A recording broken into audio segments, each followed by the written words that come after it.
দ্বিতীয়বারের মতো শিক্ষাবৃত্তি দিল আকিজ মনোয়ারা ট্রাস্ট। ঢাকা বিশ্ববিদ্যালয়ের অনার্স প্রথম বর্ষের ২০২৪-২৫ শিক্ষাবর্ষের মেধাবী ও অসচ্ছল ১৫০ জন নিয়মিত শিক্ষার্থীকে মাসিক ৫,০০০ টাকা করে এক বছরের জন্য শিক্ষাবৃত্তি দেওয়া হয়।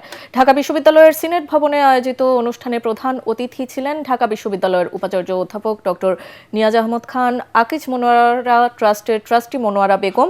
এ সময় ট্রাস্টি মনোয়ারা বেগম বলেন, এই শিক্ষাবৃত্তি কর্মসূচি ভবিষ্যতে আরও সম্প্রসারিত হবে। একই সাথে অন্যান্য পাবলিক বিশ্ববিদ্যালয় ও মাদ্রাসাগুলোতেও শিক্ষাবৃত্তি চালুর পরিকল্পনার কথাও জানান তিনি। অনুষ্ঠানে বিশেষ অতিথি ছিলেন ঢাকা বিশ্ববিদ্যালয়ের প্রো উপাচার্য শিক্ষা অধ্যাপক ডক্টর মামুন আহমেদ, প্রশাসন বিভাগের প্রো উপাচার্য অধ্যাপক ডক্টর সায়মা হক বিদিশা, ঢাকা বিশ্ববিদ্যালয়ের কোষাধ্যক্ষ অধ্যাপক এম জাহাঙ্গীর আলম চৌধুরী সহ আকিজ মনোয়ারা ট্রাস্টের কর্মকর্তারা।